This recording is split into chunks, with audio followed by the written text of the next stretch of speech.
नमस्कार मैत्रिणींनो, संगीता किचन रेसिपीमध्ये तुमचं अगदी मनापासून स्वागत आहे. बघा मैत्रिणींनो, आज आपण बनवणार आहे वांगं आणि बटाटा. रोज रोज तीच भाजी खाऊन खरंच कंटाळा येतो. मग आपल्याला ही भाजी जर केली तर नक्कीच लग्नाच्या पंक्तीतला दिवस आठवतो. अशी ही भाजी होती, वांगं आणि बटाटा. खूपच छान. इथं सर्व सुके मसाले घेतलेले आहेत, पाहू शकता मी. आणि त्याच्याबरोबर चवीनुसार मीठही घेतलेलं आहे मैत्रिणींनो. थोडासा शेंगदाण्याचा कूटही घेतला आहे, पाहू शकता, अगदीच आबडधोबड वाटलेला. त्याच्यानंतर एक टॅमॅटो, तो सुद्धा कट करून घेतला आहे. चला मग अगदीच भन्नाट अशी आपण भाजी बनवूया.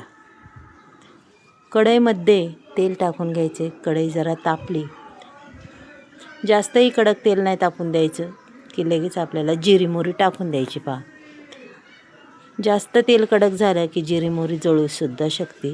त्याच्यामुळं मापातच तेल तापवायचं. त्याच्यानंतर लगेच कढीपत्ता आणि टॅमॅटो टाकायचे.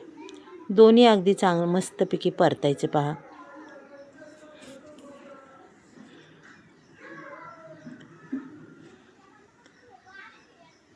मैत्रिणींनो, 5 मिनटात ही भाजी रेडी होती आणि खायला बी खूप टेस्टी लागते. पहा, चपातीबरोबर अगदीच अप्रतिम लागते. डब्यासाठी सुद्धा खूप छान होती ही भाजी.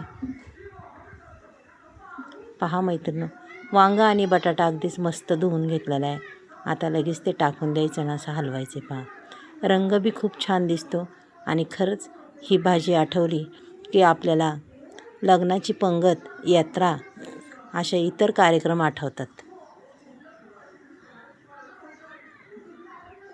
साधारण याच्यात कूट टाकून घ्यायचं आहे. बघा मैत्रिणींनो, जास्तही नाही टाकायचा.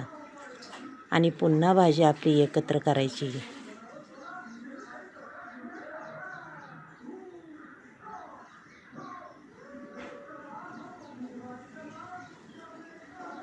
पूर्ण भाजी एकत्र केल्यावर हे बघा, अशा पद्धतीने अगदी चांगली परतू घ्यायची मैत्रिणींनो.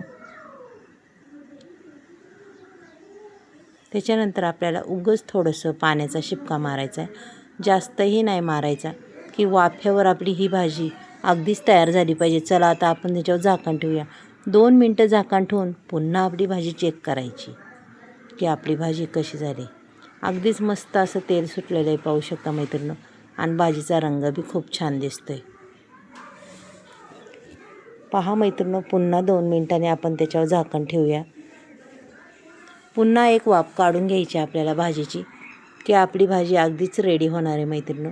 पहा, किती छान वरनं अगदी तेल सुटलं आहे. भाजी बी छान दिसते. मैत्रिणींनो, तुम्हाला जर आजची ही भाजी जर आवडली तर नक्कीच एक लाईक, एक सबस्क्राईब करा.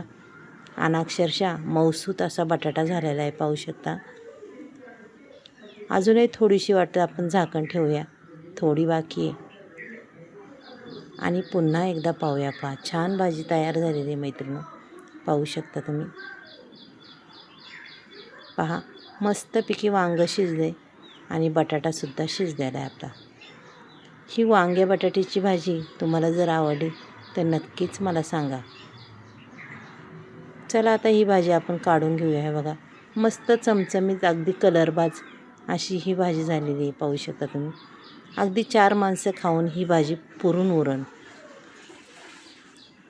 मैत्रिणींनो, ही वांग्या बटाट्याची जर भाजी आवडली तर नक्कीच एक लाईक, एक सबस्क्राईब करा. तुम्ही कुठून बोलता तेही मला सांगा. तुम्हाला माझ्या व्हिडिओ आवडतात का तेही सांगा. अगदी छान. आणि खरंच ही भाजी बरेच ठिकाणाची आठवण करून देणारी आहे, वांगं बटाटा. मग चला मैत्रिणींनो, उद्या भेटूया आपण अशीच भाजी घेऊन. बाय.